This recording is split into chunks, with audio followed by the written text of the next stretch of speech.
we've got, three things that we're going to talk about. We're touching, something with startups. We're connecting the dots to faith, and we're connecting the dots to purpose. And so today our main topic with startups is engineering the buyer journey before the sales call. Same exact thing for the investor, so they're mirrored.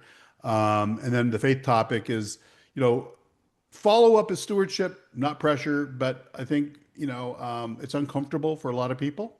And so we'll get into that. And then we're on the purpose end. It's like, your assignment needs a pathway. So these are the different things that we're going to get into. It looks like, oh, Sue's in the house. Let's see. Sue, your website is so incredible. It is so incredible. Like God has gifted you with you blew me away. Thank you. You just blew me away. And like this is so what you're doing is so hot. It is so hot. It is so hot. I forget that we're going in that direction in the future, but I sit there and I go, "Oh my gosh, am I seeing my visions on a website?" And it's like you're going to perfect this thing. It's amazing. It is amazing. So, good morning, everyone. Welcome to Startup Church. And today we're continuing the Startup Playbook sequence that we've been working through. A few weeks ago we talked about moving from calling to a viable business model. And we talked about becoming recognizable. We talked about becoming the signal. And today we're talking about like what comes next, and that's building out the buyer journey. It's something that we have to design because once the right buyer recognizes themselves in your message, and once they start trusting your signal, they still need a clear path. And this is one of the biggest misconceptions that people have because we want them to, quick example would be like when I saw my wife, Leslie, 35 years ago, I told my friends, that girl, see that little blonde, she's my wife, I'm going to marry her. But can you imagine, and that was prophecy because a year later we were married. But can you imagine the first time I asked her out we were down in Dana Point, California. I asked her out I said, hey, everybody used to go to this pie shop after church. It was like and can you imagine if that time I asked her to marry me, how stupid that would be? That's how we treat buyers sometimes. And so we think they're all in the same place. They're not.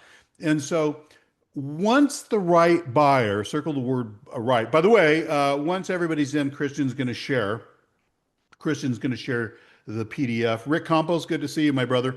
And so once the right buyer recognizes themselves in your message, this is the key. Your message has to be a mirror. They have to recognize themselves. Once they start trusting your signal, they still need a clear path. And I'm telling you something.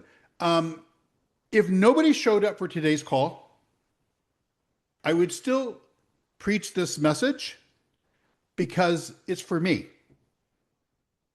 And that's how I felt about yesterday's with Purpose Lab. Like we have to become, what was the title yesterday for Purpose Lab, Christian? And become the founder that will perform the assignment you were assigned by God. Yeah, I mean, that's the thing is like for each season, God forms us and you have to become that. And if you don't become what God wants you to become, nothing will work. That's something I've learned. Yesterday, I was like, is Christian writing all these things for me? What's going on? But they need to know what to do next. And so here's where I think a lot of founders lose people. The buyer is interested, but there is no next step. The buyer likes the post, but there's no path. The buyer attends the event you put on, but there's no follow-up. The buyer downloads the workbook or whatever from your site or whatever, but nobody guides them. The buyer has a good sales call, but the founder does not clearly lead the decision process. So what happens? The buyer drifts. Not because they were uninterested, not because the offer was bad, not because the founder was not called, but because the journey was unclear. So today we're going to talk about three things. We're going to talk about, from the startups, we want to, there's one playbook, startup, faith, purpose. We want to touch all three. From the startup side, we want to talk about engineer the buyer journey before the sales call. From the faith standpoint, follow up is stewardship, not pressure. So you got to get past that. Those of you that don't like selling, and I've always said, if you solve, you never have to sell. Okay. But that needs a path.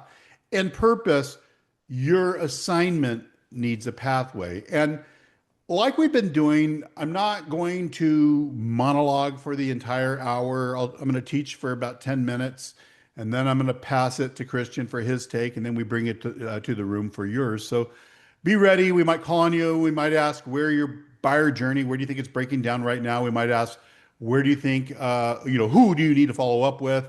And we might ask, what's the next step your buyer needs? So I want you to be thinking. And this isn't about like embarrassment. We got you. This is about sharpening. So I want to open up today with just a quick prayer. Father, I thank you for every founder and builder on this call. I thank you for your assignments you have placed in our hearts and in our lives. I thank you for the people that we're called to serve.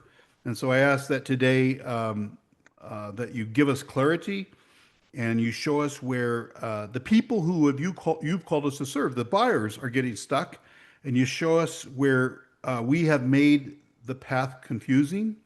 And you give us the courage to follow up, and you give us the wisdom to guide without pressure. Give us purpose strong enough to build a clear pathway for the people that you have assigned us to serve. And so I pray, Father, that you would make this room practical, honest, and fruitful. In the name of Jesus, amen. So first thing, first principle for today, a sales call should not start from zero.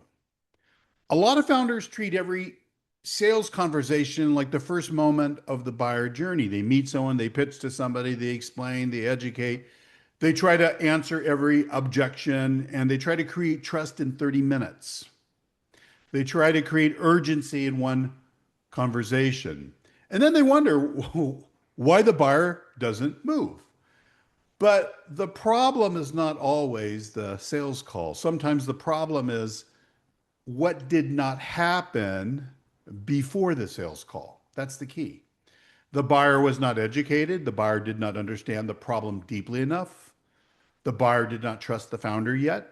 The buyer did not understand the cost of staying where they were. That's huge. The buyer did not have enough respect for the process. The buyer did not know why it mattered. And they don't know why, like right now, matters. So the sales call had to carry too much weight. And that's why we teach the buyer journey. Because the buyer journey, same as investor journey, is the path someone walks from first awareness to purchase. This is a hard deal. This is a hard deal. This is something we're constantly working on. And the sequence looks like this. Buyer journey, 7 stages. Stage 1, awareness. They discover you exist. Stage 2, understanding. They understand the problem and your point of view. Stage 3, the interest. They begin to desire the outcome.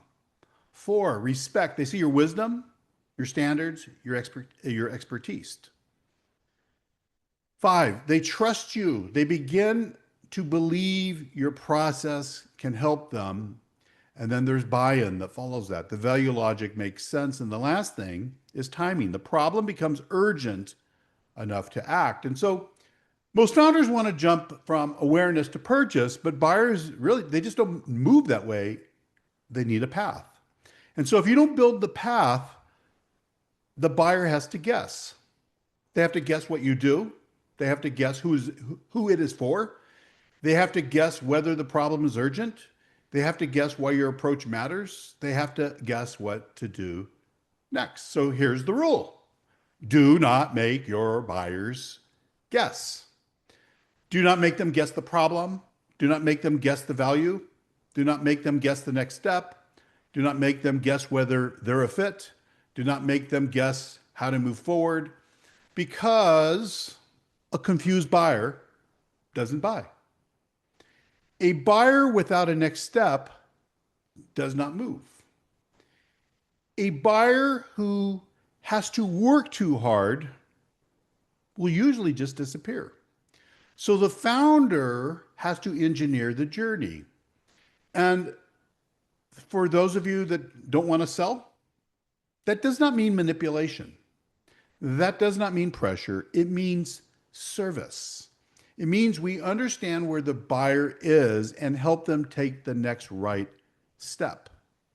If they're unaware, we help them see the problem. If they understand the problem, but they're just not feeling the urgency, then you have to show them the cost of delay. If they are interested but skeptical, you got to show them proof. If they respect you but don't trust the process, you have to explain the process. If they trust you but have not bought in, you got to make the value clear. If they have buy-in but timing is weak, you have to help them understand why now matters. So every stage needs content. Every stage needs conversation. Every stage needs a next step. And this is where your website, your LinkedIn post, your emails, all the stuff we do, our events, workbooks, podcasts, videos, sales calls, and follow up, it all has to work together. And so they can't, they should not be random. They should move the buyer. And that's why at CanaGlobal, this year when we redid our website and we redid everything, we're tightening the path. The founder hears the dream is real, guessing will kill it, work the playbook, customers first, capital second. That's our doctrine. And then they come to an event, they get a workbook, they hear the doctrine, they start seeing the sequence, faith, purpose, startup, all connected. Buyer, problem, offer, demand, pipeline, customers. Then they can choose the next step. It might be for new people, Startup Church. It might be Purpose Lab. It might be our Startup Playbook. It might be Elevate. It might be our Venture Studio. That is the pathway. And it's not perfect yet. Trust me. This is something, I'm in my third decade of leading a venture studio, and we're still working on it. And God's still working on me. But that's the goal. And so we're not just creating moments, we're building a movement. And so do not just create like a tension, you got to build the path. And so, because if the buyer is interested, but doesn't know what to do next, that's on us. It's the same with winning souls. That's why at some point you go, do you want to join the family? Like they're ready. You just have to ask. They're not going to do it on their own. At some point, I had to ask my wife, hey, do you want to go get pie with me? I had it, I was expecting that she should just recognize the great ones in the room. But she actually told her friends, I think that guy's full of himself before we ever met. So I definitely married up, that's for sure. But here's the deal. If the buyer's interested but does not know what to do next, that is on us. If the buyer trusts us but is not given a clear invitation, that is on us. If the buyer attends our event but receives no follow-up, guilty, that's on us. If the buyer likes what we are doing but has no next step, that's on us. The question every founder needs to ask is, where is my buyer getting stuck? Are they stuck at awareness? Do they not know you exist? Are they stuck at understanding? They don't understand the problem or your point of view. Are they stuck at interest? They understand it, but do not care enough yet. Are they stuck at respect? They're not convinced you know what you're talking about. Okay?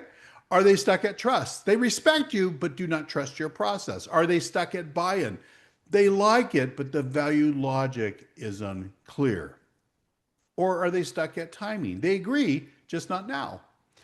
Once you know where they are stuck, you can build the next step. That is the work. It's not random activity. It's not random content. It's not random follow-up. It's buyer journey. It's sequence. It's pathway. It's customers first. It's capital second. So I go to my brother Christian.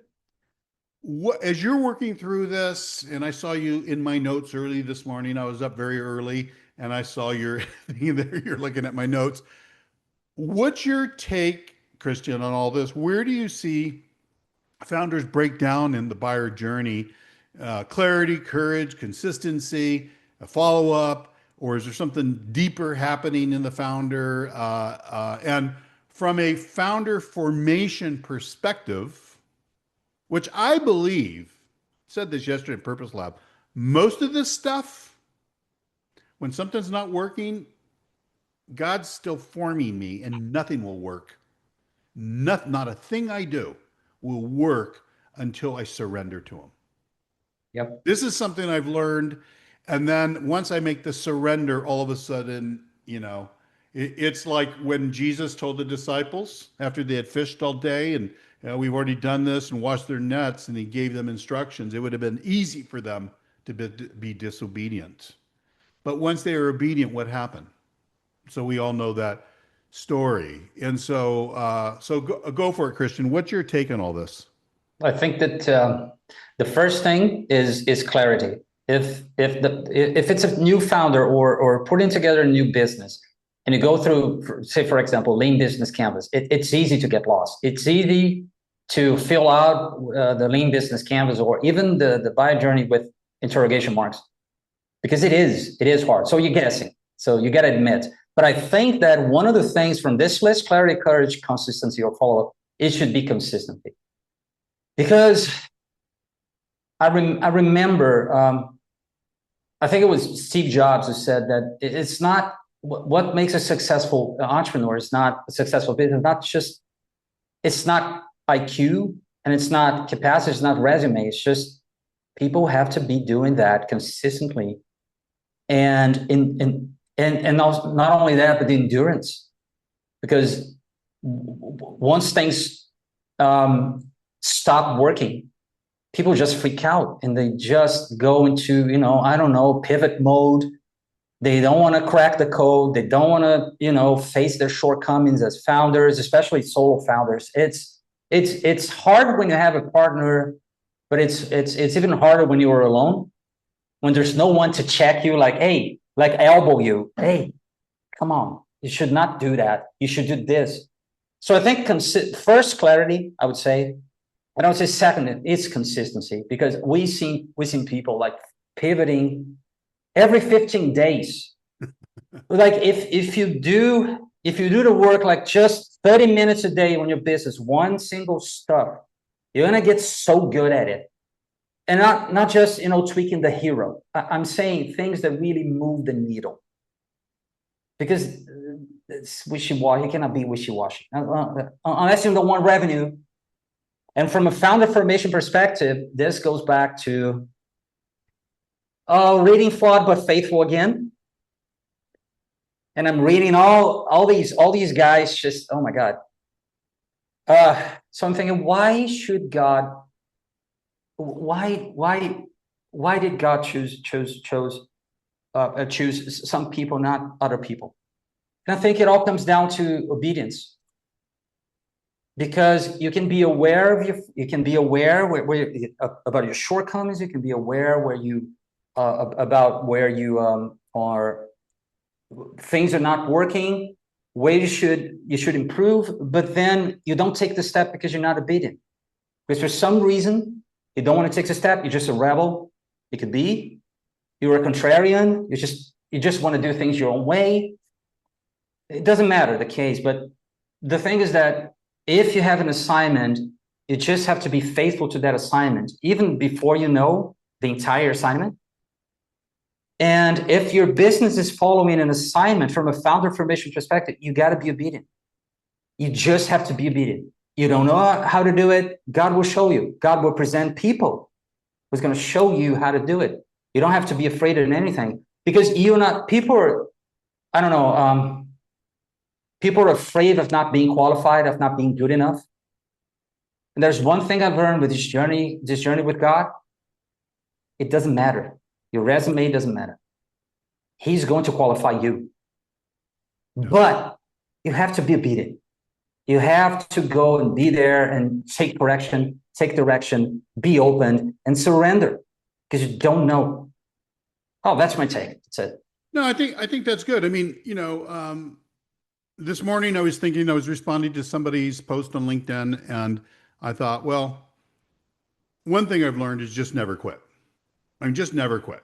And that alone, just never quitting.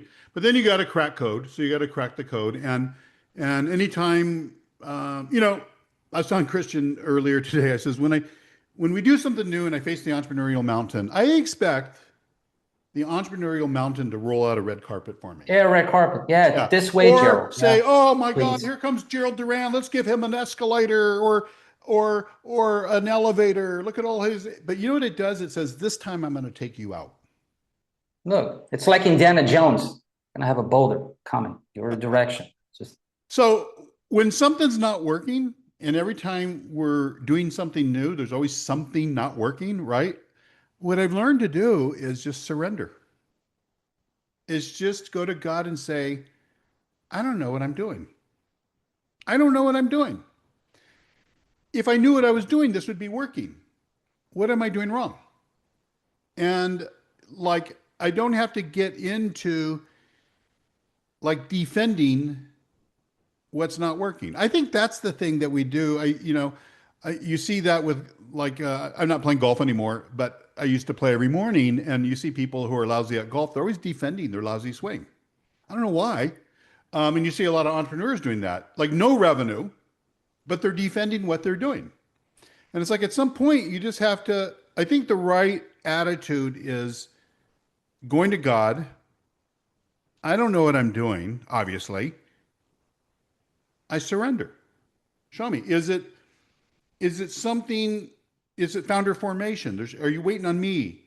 Have you given me some instructions that I'm not following? And or what is it? And so I'm going to go to, let's see, I'm going to go to Ray Crawley, and tell us who your buyer is, like the current buyer that you go after.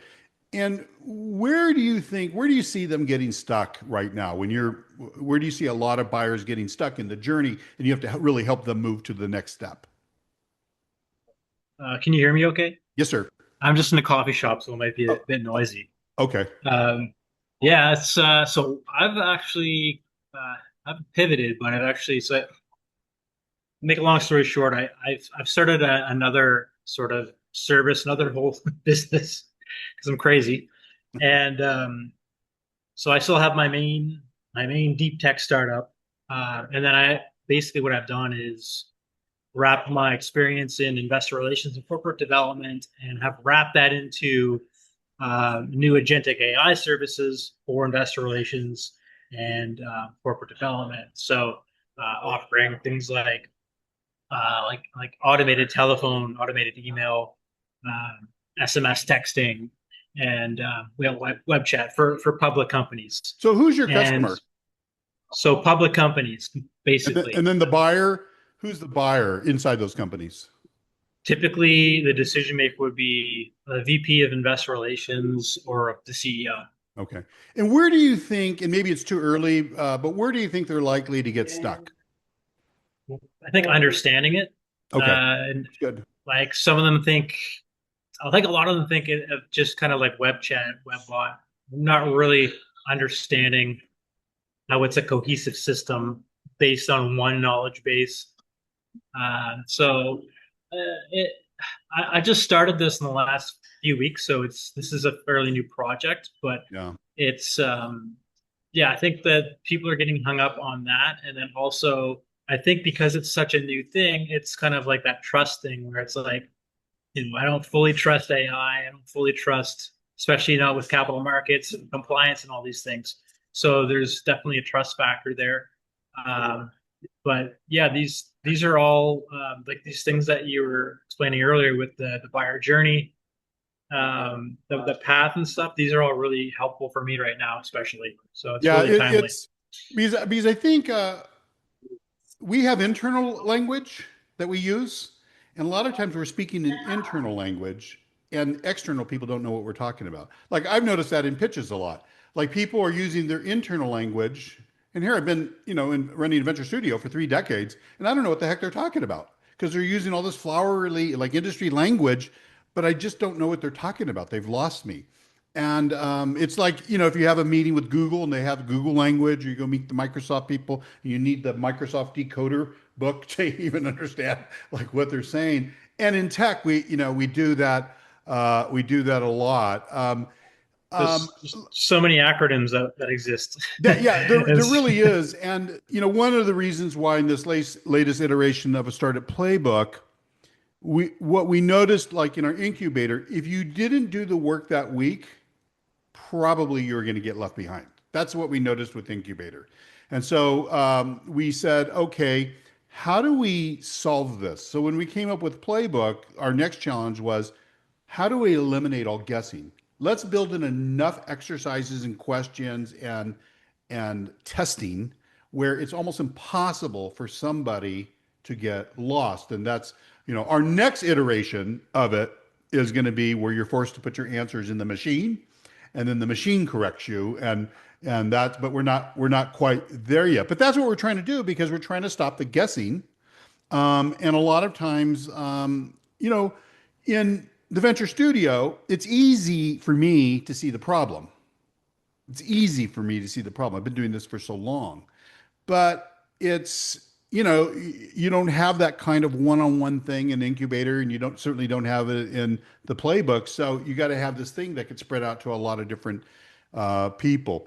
Let me ask Jonathan. I don't know, Jonathan Kaufman, are you able to respond to a question? He might be doing a meeting or doing something like that. I'll come back to you in a second, but pop your video on. Steve Deeb, I'm glad you made it in. Yeah, when you signed up, Zoom gives you X number of like reminders or something. And then when you come to the end, they just disappear. Like it came off my calendar the other day. I was like, what the heck? Remember a week ago when I screwed up Zoom inside, I'm sending that was because it left my calendar and I wasn't sure. So that's probably what happened. And I think I'm just glad that you made it in. I've had a lot of people reach out and go, did you cancel my invite? No, you know, because it dropped off their calendar. But I guess what are you trying to sell sometimes to an investor or to the customer? And I know you're just launching and all that, but before the buyer actually trusts you, like what do you have to sell before the buyer actually can trust you? Depends on who I'm speaking with. Oh, can you guys hear him? Okay, you gotta speak louder or something. Let's see. I'm not coming through. You're just not, the volume's not that high. That's strange. Okay. How's this? That's better. Yep. All right. So it really depends on who I'm speaking with or who I'm trying to sell to. You know, there's sort of a set of language for like an engineering. Go ahead and talk louder if you can. What's going on here? I'm not sure what's happening, Gerald. If only you knew a tech person. I don't know. It's kind of weird. I'll use my outside voice. How's this? That's good. All right, good. So it really depends on who I'm talking to, whether or not it's an engineering guy, a marketing guy or gal, or a CEO. And I usually try to adjust the message based on the audience and try to say something, you know, that just the light just turns on. Yeah. Because once they get it, it's like, oh my gosh, I really, you know, I get what you're doing and I love it. But until that happens, it's really difficult to communicate value. And then that's the next part of the conversation. It's okay, how do you really measure value that's created in the language that they already know and understand? And that's usually where the conversation begins to kind of develop. No, that's good. You know, by the way, you know what happens to me when sometimes when I take my laptop away from the whole system, my laptop, which is now in the dock, closed, that microphone's on instead of this one. And so that has happened to my speakers a bunch of times too, where it's using my laptop speakers, which is closed instead of my regular speakers. And so I want to move into faith. I saw Jonathan pop in, but you might be in the middle of something. But if you do pop back in, Jonathan Kaufman, the question I was going to ask you is what part of the buyer journey because I think you just went to market, is the weakest right now? Is it, content, websites, events, what is it? Oh, there you are. So the question I have for you, because when did you formally launch your venture? How long ago was it?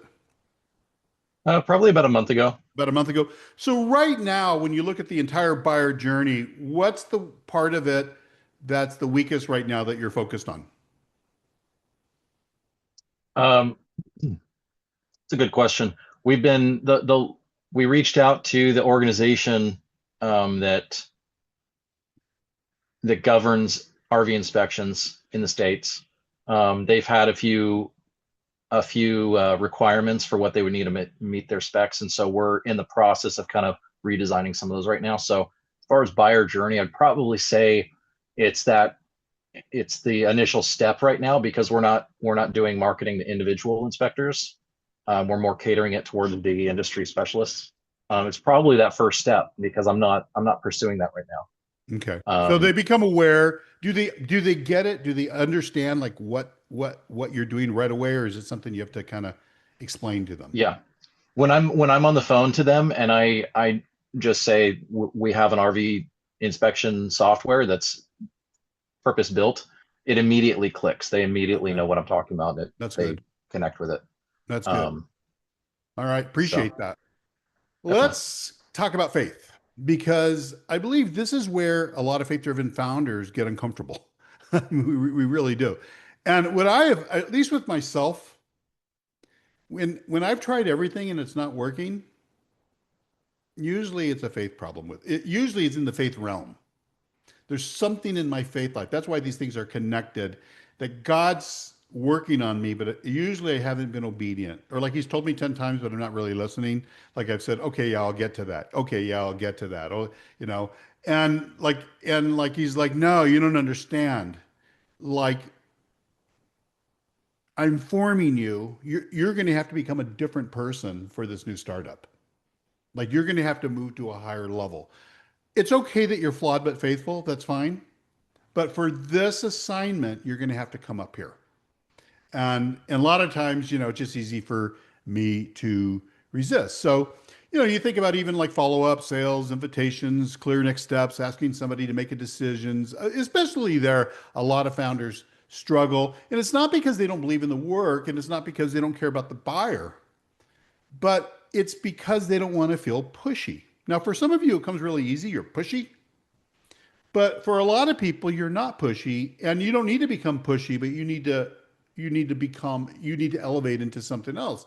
And so, I think that, you don't want to seem desperate. You don't want to pressure anybody. You don't want to be salesy. Like, I totally get that. I understand that.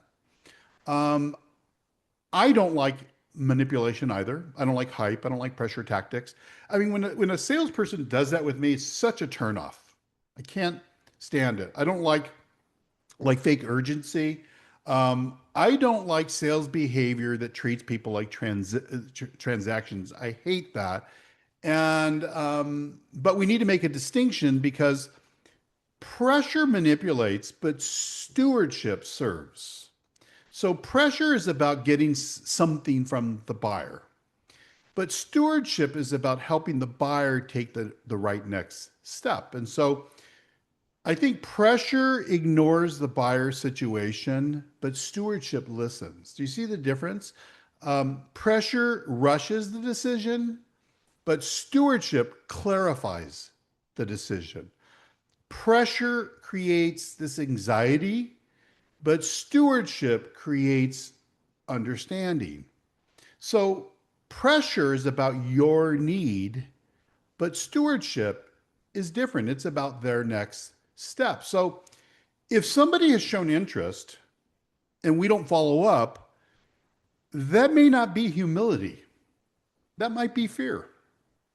That may be poor stewardship. That may be us abandoning the buyer journey. So I want you to think about it. Like somebody attends one of your events or downloads your workbook, or somebody asks for more information. Somebody says, this is interesting. Somebody books a call with you. Somebody says they have a problem. Somebody asks about pricing. Somebody says, follow up with me next week. And then you don't follow up to any of those things. Why? because you don't want to be pushy, because you don't want to be rejected, because you are waiting on them, because you assume that if they were really interested, they would chase you.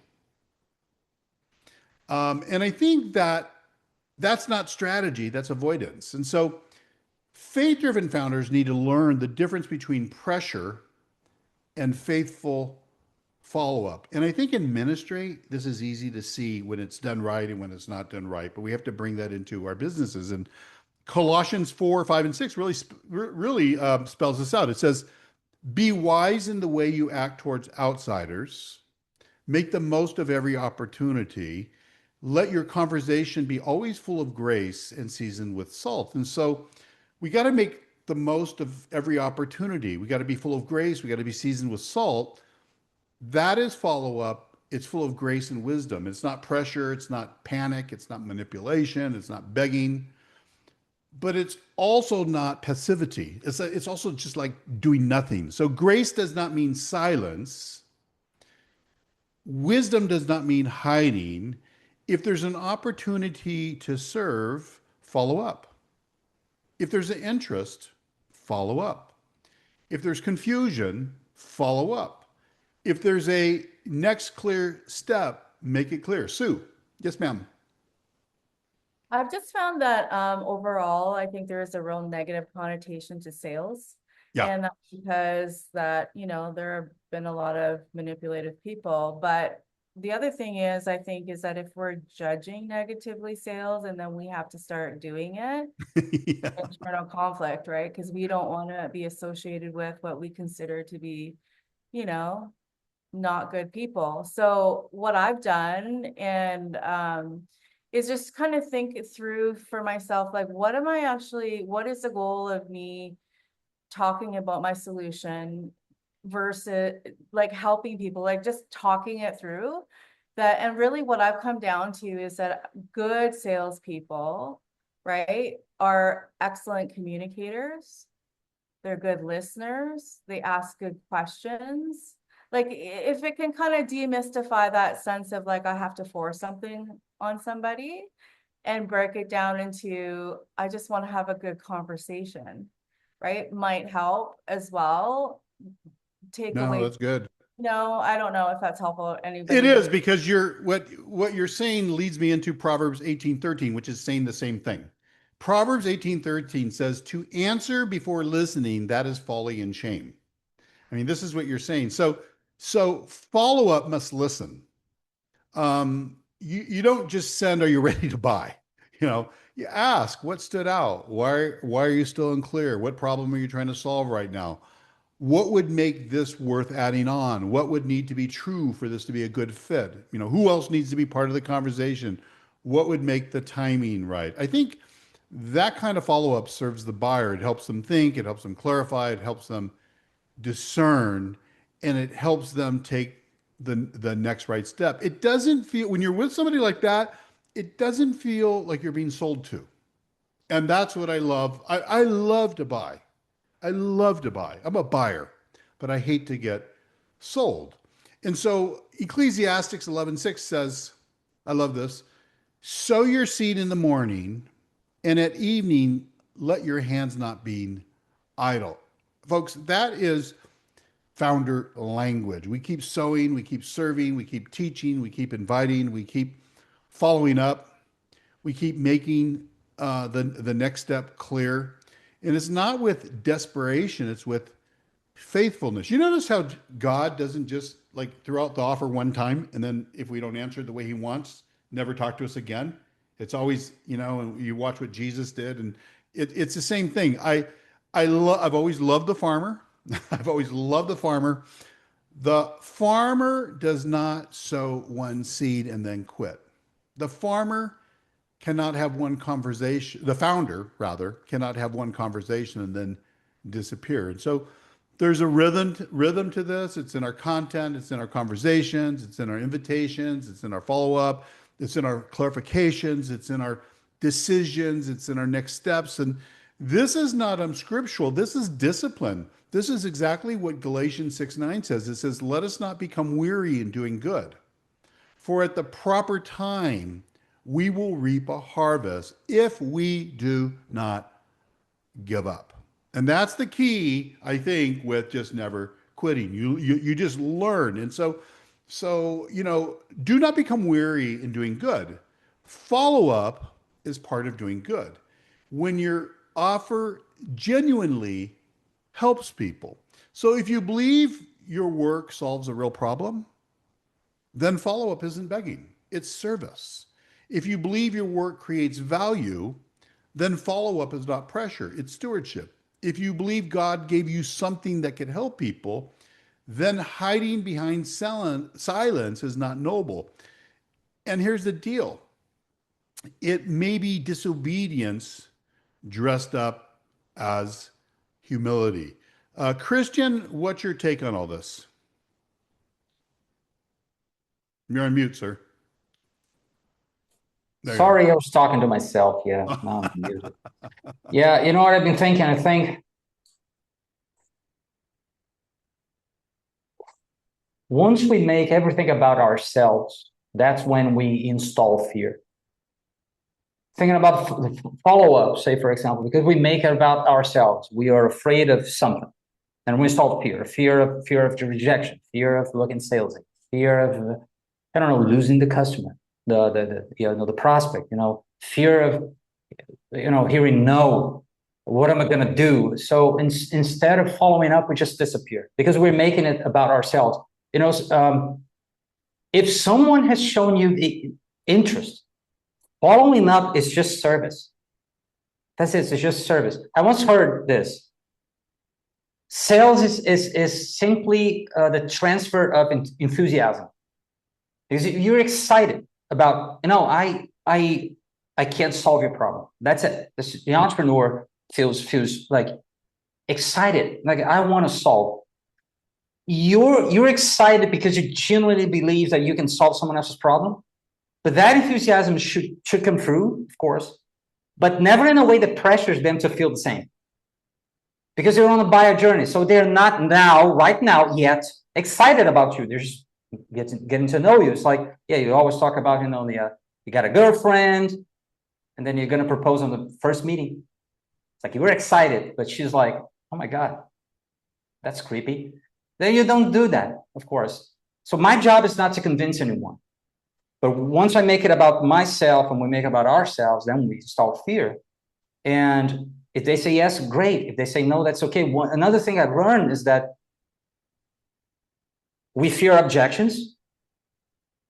But for me, objections, when I hear an objection, someone is just asking questions or objecting something, it's just they are in a certain way like cryptic. They are requiring further information, but in a way that is a little bit twisted. So they object something. No, this is just they are requiring from you further explanation. That decompresses my system because they're not fighting me. They just don't know how to ask in a healthy way. What the hell is this? I'm like, no, let me explain. And so you cannot make this about yourself. And faith is not about yourself anyways.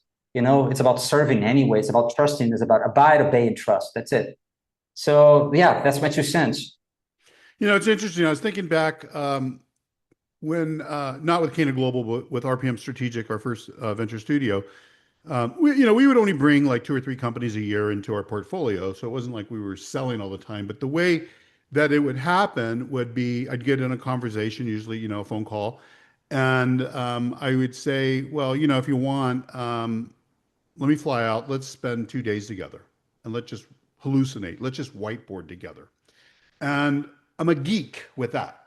Like we would go spend 2 days and you just either hit it off or you don't. And you would, sometimes I would get told, you care about our revenue more than I think we do because you're so like, I could just dig in. Well, when we decided to start CanaGlobal, all of a sudden we're going to help more people than just a couple of companies that would join our studio. And so now I can't fly out. I can't do that anymore. Right. So how do you replicate that? And, that's always been the challenge. So at first, I think, like last year and maybe the year before, when the first main path that we wanted people to come into was incubator, it was, okay, well, I guess I have to be on every one of these calls. And then I was like, but I can't do it, not with all the new stuff that we're doing. And that when we got to the end of 2025, I said, we're going to make the startup playbook better. It's going to go to a new level, but I'm not going to meet with people anymore because I don't have time to do it. But that doesn't mean that I can't follow up. And so this is what we're learning. This is what we're learning. Like we're learning, okay, remember how I had to transfer, those 1 or 2 days, and then all of a sudden, at scale, you can't do that anymore. This is stuff that we're learning. And so I was just telling Christian today, when somebody has followed us on LinkedIn or whatever, and they've engaged, and now they come to a website, maybe they haven't come to Startup Church where they can kind of get to know us, and they come and fill out one like a Start Here form. It wouldn't kill us to send out a nice email. You know what I mean? But there's something that, like, at least with me, that I still struggle with. Well, I don't want to seem desperate because I'm not. I don't want to seem pushy because I'm not. And when I was writing this for today, I was like, oh, this is so good. If nobody shows up on today's call, then I wrote this for me. For this new, and it's really part of, it's so funny. God has been showing me some things over the last 30 days. But I had to do a surrender. And like with all the changes with LinkedIn, a lot of LinkedIn's totally changed.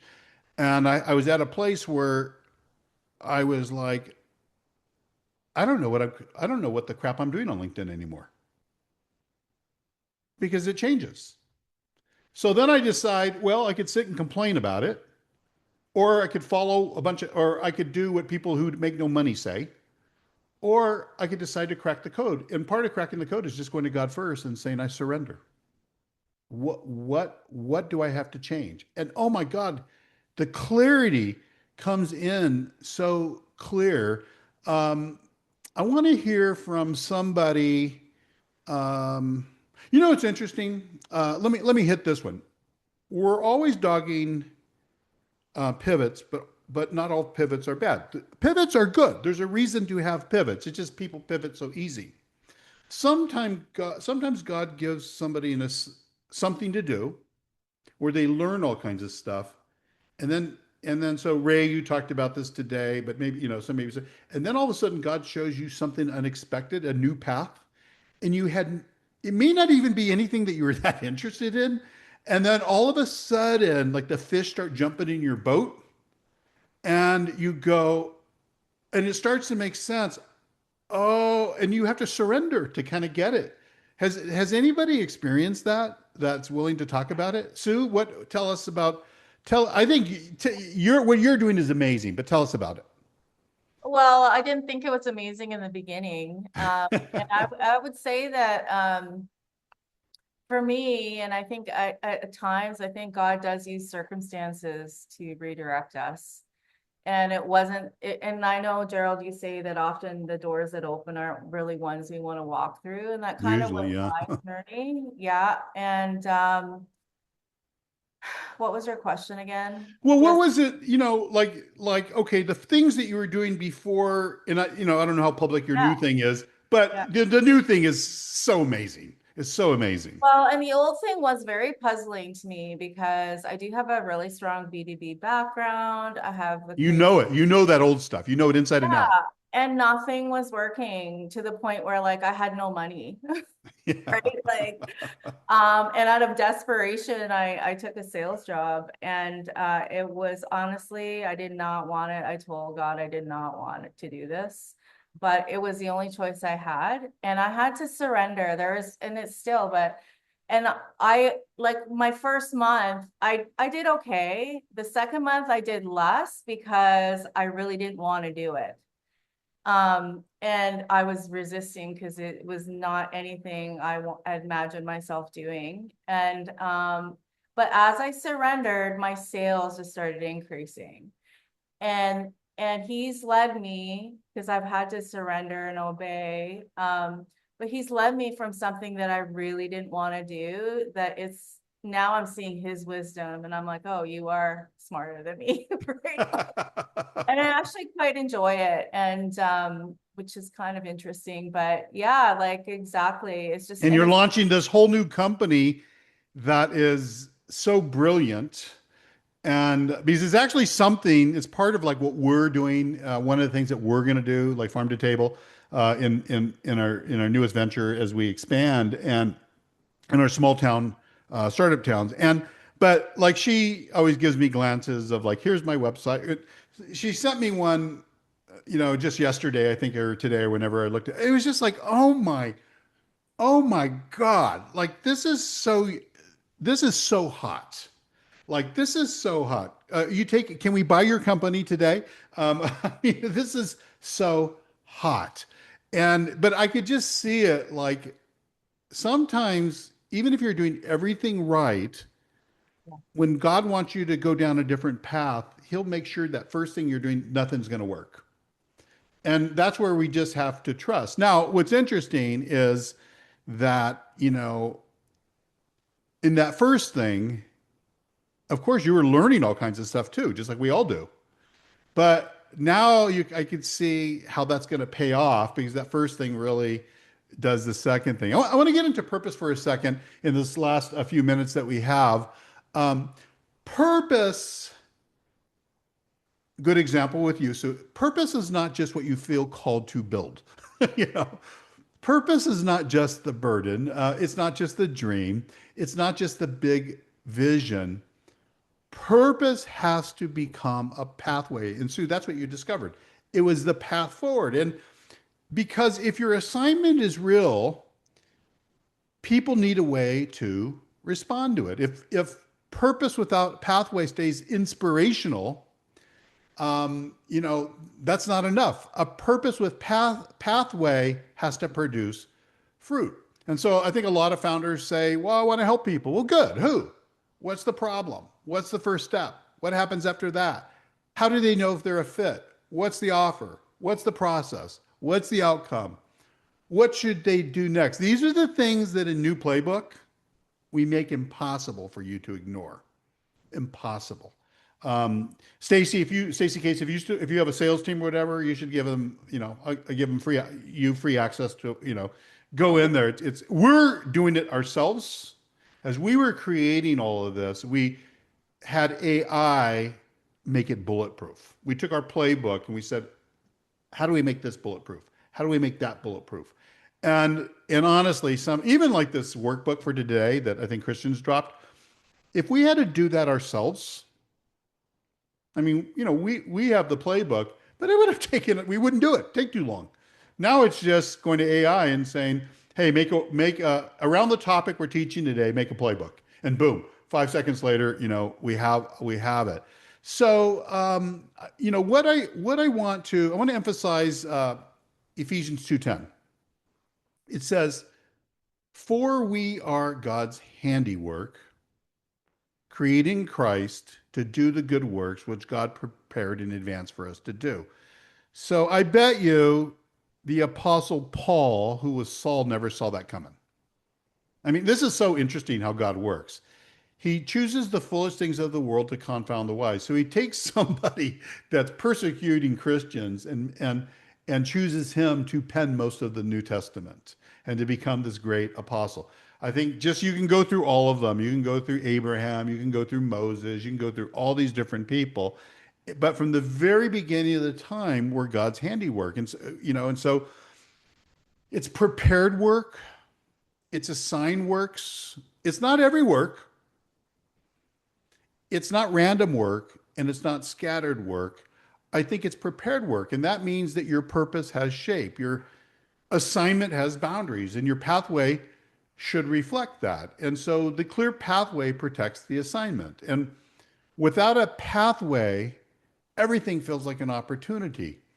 And so every conversation feels like a potential, when somebody's really struggling, I see this to be true. Every conversation that they're having with different people feels like a potential pivot. This is why we joke about pivots all the time. every feature feels like, every feature request feels important. We see this with founders all the time, is like they just want to, somebody says something and all of a sudden they want to get distracted and build features, all the time. And then you just go from feature to feature to feature instead of working, playbook. And so this is the I love what Nehemiah said in Nehemiah 6:3, when people were saying, "Hey, come down. We want you to come down and ask us questions." They had questions and wanted him to do things, and he says, "I'm carrying on a great project and not come down." And that's where purpose has boundaries. You got to be able to say no to a lot of things to be focused. You can't do everything. You're going to meet people that say, well, you guys should do this or you guys should do this. And, they're not going to go do it they're not going to go build it themselves, but everybody wants you to do something else, but we have to stick with purpose. And so you've got to know your purpose has to have boundaries. I'm carrying on a great project. This is what Nehemiah was saying. I cannot come down. I cannot leave the wall for every distraction. I cannot abandon the assignment for every invitation. I cannot chase every person who has an opinion. I cannot serve the right people if I keep on chasing the wrong opportunities. Your pathway protects you from coming down for the wall. And this is where purpose really fits in. And I want to bring this back to fruit, because Jesus says in John 15:16, I chose you, I appointed you so that you might go and bear fruit that will last. So fruit requires movement, and people have to move from pain to clarity, from confusion to understanding, from interest to trust, from trust to action, from action to transformation, and then from transformation to fruit. So the purpose question is, what is the pathway from pain to fruit? And that's in the workbook. At CanaGlobal, our pathway is becoming clearer. The founder has a dream. The founder keeps on guessing. The guessing's killing the momentum. They come into the ecosystem. They hear our doctrine. They attend Startup Church or Purpose Lab. They start working playbook. They clarify their model. They identify the buyer. They define the problem. They build the offer. They create the demand. They install the pipeline. They land customers, and they become investor ready. That's the path. But you notice, even as faith driven, God doesn't do this for us. We have to do it. And there's plenty of fog along the way. There's plenty of points where, I know this is true with myself, where I'm in the middle of something and I just feel like I don't know where I'm going. I'm lost. I surrender. God, you're going to have to show me. And I've been doing this 42 years. And I still have, it's not like I ask these questions like once a year, try weekly, because we're always progressing into new things. And so it's not random. It's not just inspiration. It's not just teaching. It's a path. And so that's what we're having to do. Christian, you've got 30 seconds.